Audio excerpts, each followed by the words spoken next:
네, 정치여담야담 김철현 경일대 특임교수, 장현주 더불어민주당 법률위 부위원장, SBS 윤춘호 논설위원과 함께하겠습니다. 세 분 어서 오십시오. 정부가 오늘 이태원 참사 특별법에 대한 거부권 행사 제안을 의결했습니다. 윤 대통령의 재가만 남은 상황인데요. 정부는 거부권 제안 이유에 대해서 이태원 참사 특별법이 위헌의 소지가 있다고 설명했습니다. 정부 입장부터 들어보시죠. 특별조사위원회는 동행명령, 압수수색 의뢰와 같은 강력한 권한을 행사할 수 있습니다. 이는 헌법상 영장주의 원칙을 훼손할 뿐 아니라 그 과정에서 국민의 기본권을 과도하게 침해할 소지가 큽니다. 위원회를 구성하는 11명의 위원을 임명하는 절차에서도 공정성과 중립성이 훼손될 우려가 상당합니다. 참사로 인한 아픔이 정쟁이나 위헌의 소지를 정당화하는 수단이 될 수는 없습니다. 유가족과 피해자께서 조속히 일상을 회복하실 수 있도록 재정적, 심리적 지원을 확대하는 한편 안타까운 희생을 예우하고 온전히 추모할 수 있는 공간을 만드는 일도 적극 추진하겠습니다. 12구 참사 피해 지원 위원회를 조속히 구성하여 내실 있는 지원 방안을 신속히 마련하겠습니다. 네, 이 질문은 먼저 여권 패널로 나오신 김철현 교수께 먼저 드려야 되겠네요. 자, 정부가 이태원 특별법을 거부하기가 상당히 쉽지 않았을 것 같은데 끝내 이렇게 거부하게 된 이유가 뭐라고 보세요? 일단 국민의힘이 먼저 제2요구를 먼저 건의를 했었거든요. 그래서 아마 이 반대 논리는 거의 대동소이합니다. 첫째는 그 유언적 요소가 강하다는 거죠. 특별조사위원회 구성이라든가 또는 그 특별조사위원회에 부여되는 권한이 너무 과도하다는 거거든요. 둘째는 보통 이제 우리 특검법 같은 경우에는 여야가 보통 합의로 통과됐습니다. 그것은 어떤 정치적 편향성을 조금 차단하려고 하는 거였는데 이번 같은 경우에는 그냥 야당 인사만이 추천할 수 있도록 해서 사전에 그냥 벌써 정치적 편향 논란이 벌어지게 되거든요. 만약 이 특별법대로 아마 그 특별검사 임명이 된다면 아무리 수사를 잘한들 아마 거기에 대한 어떤 편향적 시비가 그대로 나올 가능성이 커졌습니다. 세 번째는 이 이태원 수사 관련해서 참사 관련해서는 벌써 검경에서 그리고 민주당이 주도한 국정 조사를 통해서 벌써 상당 부분이 많이 밝혀졌거든요. 그런 만큼 국민의힘이나 정부나 아마 이제는 희생자에 대한 예우나 조금 배상에 조금 집중해야 될 때가 아닌가 이렇게 보고요.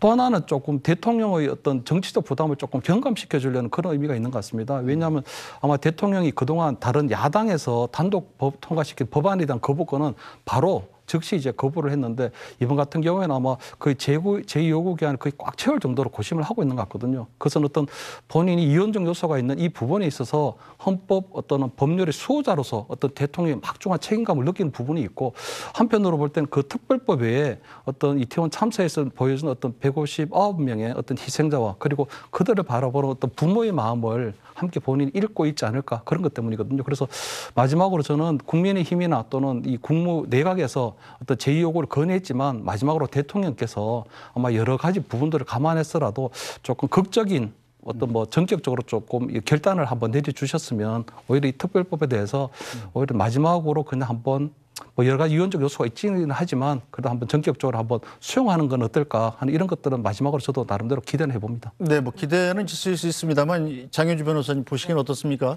대통령이 국무회의에서 의결한 거부권 행사를 거절할 개연성은 썩 많지 않은데 자 일단 정부가 이유로 되게 위헌 소지가 많다라는 거거든요. 법률가로서 어떻게 판단하시나요?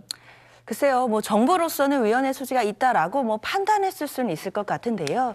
사실 위헌의 소지가 있는 것, 그러니까 위헌인지 아닌지를 판단하는 기구는 헌법재판소입니다. 정부가 아닙니다. 사실 그렇다고 한다면 위헌 가능성이 있다는 의견은 낼 수 있지만 이것을 이유로 대통령의 거부권을 행사한다는 것, 저는 논리상으로 맞지 않다라고 생각이 들고요. 오히려 대통령께서 너무나 지나치게 거부권 행사하시는 부분에 대해서 이 거부권 행사가 위헌적이 아니냐라는 또 비판도 있다라는 것도 대통령실에서 좀 알아주셔야 될 것 같습니다. 특히나 기존에 이제 거부권 행사해 왔던 여러 가지 법안들이 있지만 김건희 여사의 특검법에 대한 거부권 행사라든지 또는 이태원 특별법에 대한 거부권 행사는 지난번에 일반 법들에 했던 거부권 행사와는 그 성질이 좀 다르다고 생각이 듭니다. 네. 그렇기 때문에 이 법안 자체에 위헌의 소지가 있기 때문에 제2요구권을 행사해야 된다는 논리는 저는 전혀 맞지가 않고 법안이 위헌인지 아닌지 최종 결정하는 것은 헌법재판소이기 때문에 이런 부분에 대해서 말씀 말씀하실 것이 아니라 이 법안을 받아주셔야 되는 것이 맞겠지만 사실상으로는 뭐 거부권 행사는 뭐 이제는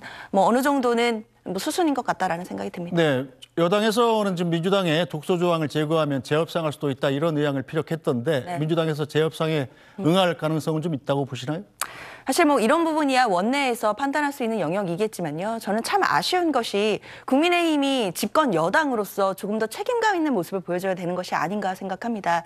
이 법안 어제 오늘 갑자기 이야기가 나와서 갑자기 통과된 법이 아니지 않습니까? 작년 6월에 이미 패스트트랙으로 지정이 됐습니다. 그리고 지난 9월에 본회의를 통과할 때까지 시간이 많았거든요. 네. 그동안 그런 국민의힘은 과연 이 독소 조항이라고 주장하시는 그 조항들에 대해서 해결하기 위한 협상의 장에 얼마나 적극적으로 임하셨는지에 대해서 먼저 반성을 좀 하셔야 될 것 같습니다. 그렇게 한 후에 국회에서 이런 부분들이 왜 다듬어지지 못했는지 자기 반성을 먼저 하신 후에 재협상을 말씀하셔야 그게 국민들께 설득력이 있는 것이지 이미 대통령께 제2요구권이라는 또 압박 또 부담을 주어져 놓고서 이제 와서 재협상을 하자라고 말하는 건 전 집권여당의 책임 있는 자세는 아닌 것 같습니다. 네, 자 윤준호 논설위원 예. 조금 전에도 뉴스로 전해드렸습니다만 정부가 이 거부권 행사 의결과 함께 유족들에 대한 지원책을 내놨지 않습니까? 예. 어떤 내용입니까? 이제 유족들 여러 가지 지원 문제들은 뭐 어떻게 보면 부차적인 문제 같아요. 지금 단계에 네. 뭐 물론 궁금해하시는 분도 있겠습니다만은 저도 이 제2요구권 관련해서 좀 말씀을 좀 드리고 싶은데요. 대통령실이나 정부여당으로서는 상당히 좀 거부하기가 부담스러운 게 사실일 겁니다. 159명의 그런 생떼 같은 목숨이 서울시 한복판에서 숨졌단 말이죠. 그리고 그와 관련해서 뭐 검찰도 수사하고 경찰도 수사하고 국회에서도 국정조사하고 해서 어떻게 보면 일반인 상식을 보면 뭐 조사할 만큼 했고 그래서 안 밝혀진 게 뭐가 있느냐라고 말을 하실지 모르지만 일단 피해자 입장에서 보면 억울함이 아직도 많이 남아 있는 겁니다. 네. 그다음에 무엇보다도 이 사건과 관련해서 물론 구속된 사람들도 있습니다. 그렇지만은 정치적인 책임을 과연 물었느냐 제대로 그 부분에 대해서는 국민적 공감 저는 크다고 보거든요. 제대로 정치적 책임을 묻는 과정이 생략됐다라고 하는 그런 어떤 국민적 공감대가 크기 때문에 대통령실에서 이를테면 뭐 법률의 어떤 유연적인 문제 이런 것들을 들어서 거부를 했지만 사실은 정치적 책임을 추궁하는 그런 것들이 다시 연출되는 것에 대한 부담을 느끼고 거부권을 행사하는 쪽으로 방향을 잡은 게 아닌가 싶은데요. 오늘 이 거부권 행사와 관련해서 지금 정부에서 특별 지원책이라고 하는 데 내놓지 않습니까? 그런 것들이 결국은 뭐 돈으로 지원한다는 거고요. 그다음에 뭐 기념사업 한다는 거고요. 그다음에 뭐 그런 것들이에요. 어떤 예상할 수 있는 것들입니다. 그런데 저는 제가 유족이나 아니면 피해자 입장이라고 그러면 저런 것들이 굉장히 화가 나는 조치일 것 같아요. 내가 지금 원하는 게 돈 이런 거 아니야. 네. 진상이 어떻게 된 거고 잘못했다고 하는 사람들이 정확하게 잘못했다고 사과하는 걸 나는 요구를 하는 건데 겨우 돈으로 날 달래려고 그래? 우리를 달래려고 그래? 라는 식으로 받아들일 가능성이 저는 대단히 높다고 봅니다. 그래서 저런 지원책에 대한 발표는 타이밍이라는 게 참 중요한데요. 타이밍을 잡아도 어떻게 오늘 같은 날 잡았을까 하는 그런 생각이 저는 개인적으로 들었습니다. 네, 자 김철현 교수님, 일단 유족들이 크게 반발하고 있는 상황인데 정부와 유족들이 어떤 접점을 찾을 수 있다고 생각하십니까? 일단은 뭐 이번에 제2요구를 요청한 거에 대해서는 사실 그 진상 규명에 대해서 거부한다는 게 아니고요. 이게 정치적 중립과 그리고 어떤 헌법적 테두리 안에서 이 특검 법안을 만들어야 된다는 그런 의미가 좀 강하거든요. 그리고 한편으로 볼 때 뭐 보상 법안에 대해서만 보상 쪽에만 너무 초점을 맞추고 있지 않냐 하는 부분들은 사실 국민의힘에서도 좀 책임이 있습니다. 왜냐하면 처음에 민주당에서 이런 부분들을 패스트트랙으로 만들고 이런 특별 법안을 만들 때 거기에 반대한다면 그 부분에 대한 어떤 반대의 법안을 바로 만들었어야 되거든요. 아마 처음에 이 패트 법안이 논의될 때 아마 국민의힘에서 지금 얘기하는 또 국민의힘에서도 얘기했던 어떤 희생자에 대한 예우나 어떤 배상에 대한 법안을 그때부터 만들었다면 지금 아마 유가족들이 전혀 오해 없도록 그리고 민주당에서 오해 없도록 어떤 희생자에 대한 예우나 이런 어떤 배상을 충분히 했을 텐데 그런 부분은 괜찮죠. 좀 아쉽게 그렇게 평가합니다. 네, 자 장현주 부위원장님. 네. 일단 총선을 목전에 두고 있어서 대통령의 이번 거부권 행사 이번까지 합치면 뭐 대통령이 제가 할 걸로 보인다면 9번째 거부권 행사인데요. 네. 총선에는 어떤 영향이 있을 거라고 예상하십니까? 사실 대통령의 불통의 이미지가 쌓여가는 것은 피하기 어려울 것 같습니다. 특히나 이제 앞서서 많은 법안들에 대해서 거부권이 있었지만 이제 오늘 있을 것으로 예상되는 그 이태원 참사 특별법에 대한 거부권 행사는 사실 국민들 보시기에는 좀 정부가 너무한다라는 입장을 좀 받을 수 있을 지점이라고 저는 생각이 듭니다. 특히 대통령께서 아직까지 신년 기자회견을 안 하고 계시거든요.